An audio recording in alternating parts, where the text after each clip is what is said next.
Thanks for tuning in to your daily dose of quick real estate updates, local housing trends, and market data, plus tips, tools, and strategies to help you buy, rent, or invest with confidence. You're now getting ready with RealiCare Reports, powered by the innovation team, Cami and Rex. Now go grab your favorite morning beverage, whether that's coffee or tea, and let's enjoy this episode.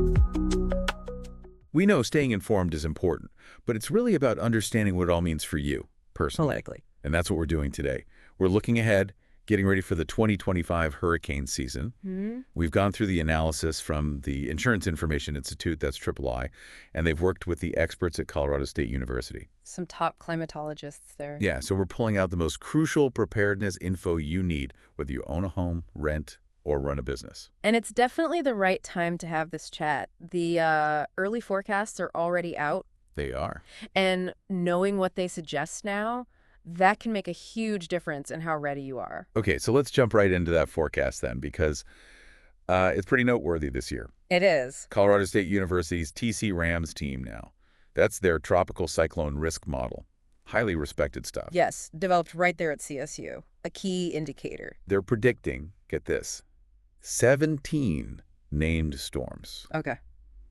9 hurricanes, and 4 major hurricanes for 2025. 4 major ones. Wow. How does that stack up against, like, a typical year? Typically, we see around 14 named storms, 7 hurricanes, and maybe 3 major ones. So, yeah, it's a clear signal for an above-average season ahead. Right. And that increase, especially in the major hurricane prediction, it just really highlights why we need to be proactive, you know? Absolutely. The season officially starts June 1st, and National Hurricane Preparedness Week just happened May 4th to 10th. Right. NOAA runs that. They do, and for good reason. Preparing early, it saves lives. It saves property. Yeah. Simple as that. The window to get ready is really now. Okay, so above-average season predicted. Let's get practical. Where should people focus their energy right now? What's the absolute must-do? The bedrock. It's got to be your insurance. Financially speaking, that's your foundation for weathering the storm. Makes sense. III really hammers this home. Review your policies every year. And do it with an insurance professional. It's not just ticking a box then. Not at all. It's about making sure you have the right type of insurance and, critically, the right amount for where you are right now. Things change, values change. And speaking of value, I saw a stat about home replacement costs that honestly kind of blew me away. Oh, yeah. It's probably the one about the surge since 2019. That's a one. Over 55% increase. Yep. Over 55%. It's huge. And it's driven by, construction materials, labor costs. They've just soared. Lumber especially, right? I remember hearing about that. Exactly. Lumber costs have been all over the place. So even if you thought you were fully insured a few years back, Might not be now. you might not be. The cost just to rebuild the wood frame of your house could be way higher. It's something you need to ask your insurer about. How do they account for these current material costs? Good point. Yeah. So you need enough coverage to actually rebuild, replace your stuff, and maybe cover living elsewhere for a bit. Precisely. Rebuild, replace contents, and cover those additional living expenses if you're displaced. And the big one people often misunderstand. Flood damage. That's not typically in a standard homeowner's policy, is it? Almost never. That's a really critical point. Flood insurance is separate. Okay. You can get it through FEMA's program, the NFIP, or increasingly through private insurance companies too. And flooding is a major risk, even if you're not right on the coast. Huge. Think about this. Nearly 90% of all natural disasters in the U.S. involve flooding. 90%. Wow. Yeah, and people think, oh, I'm not in a flood zone. But heavy hurricane rains can cause significant flooding way inland. So you should check your specific risk. Definitely. FEMA has flood maps online. It's worth taking a look, even if you think you're safe.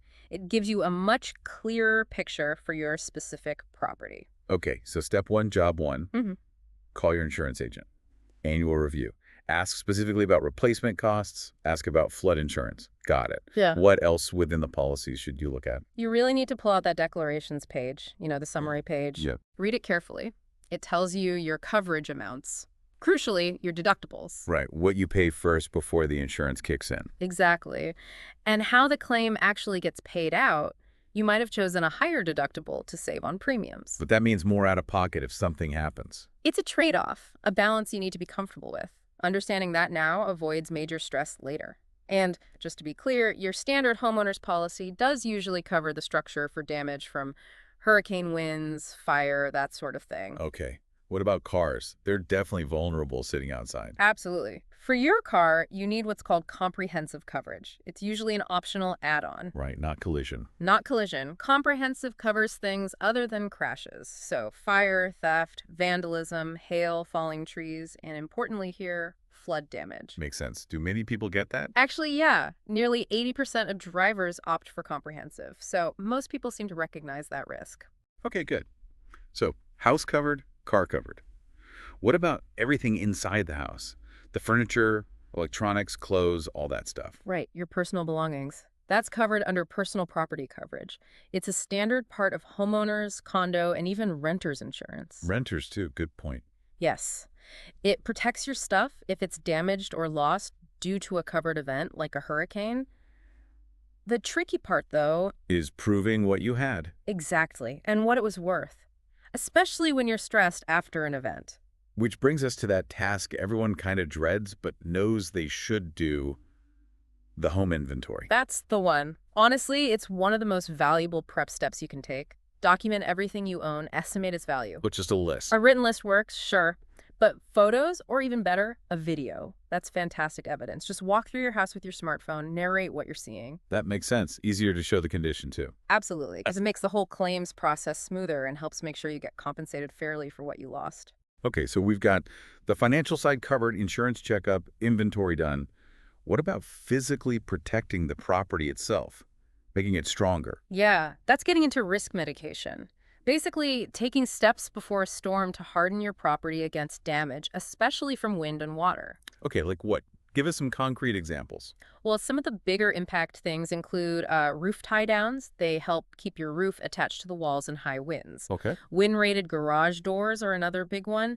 If your garage door fails, wind gets inside and can cause massive damage, even lift the roof off. Wow, okay. Didn't think about the garage door like that. It's a common failure point. And then, of course, storm shutters for windows and doors. Protecting against flying debris is critical. Even properly installed plywood can help if shutters aren't feasible. Right, those sound like, potentially bigger projects, maybe bigger investments. Is there anything simpler people can do, like right away? Definitely. One thing I recommends, and it's often overlooked, is an annual roof inspection. Just get someone to look at the roof. Yeah, but make sure it's a licensed and bonded contractor. Your roof is line number one defense against wind and rain. True. A professional can spot weaknesses, loose shingles, potential leak spots that you might miss. It's a relatively small cost that could prevent huge problems later. That's a really practical tip. Okay. Okay, so let's try and bring this all together. We've done a deep dive into getting ready for this 2025 hurricane season, which looks like it could be busy. Seems that way. The main takeaways seem to be, 1, get that insurance reviewed, really understand replacement costs and flood coverage. Crucial. 2, document your stuff, home inventory list, photos, video, whatever works. Don't skip it. And 3, look at making your property stronger. Yeah. Risk mitigation like shutters, roof tie-downs, or at the very least, that annual roof checkup. That sums it up really well. And Yeah. that forecast 17 named storms, 9 hurricanes, 4 majors. It's a serious reminder, isn't it? It really is. The risk looks significant this year. And you just can't wait until a storm is heading your way. That's far too late to get properly prepared. Exactly. You've got to act now. Which brings us to a final thought for everyone listening. Considering everything we've talked about, the potential impacts, the steps you can take, what's one thing, maybe even something that costs nothing, that you can do today to be just a little bit more prepared for this hurricane season? Good question. Maybe it's just finding your insurance policy papers, or starting that inventory list, even just the big-ticket items, or maybe just talking with your family about what you'd do if you had to evacuate. Any of those would be a great first step. Yeah, just taking that one action now. It builds momentum, and it can make a real difference down the line. Well, that wraps up today's episode of Reality Reports, where real estate meets real life.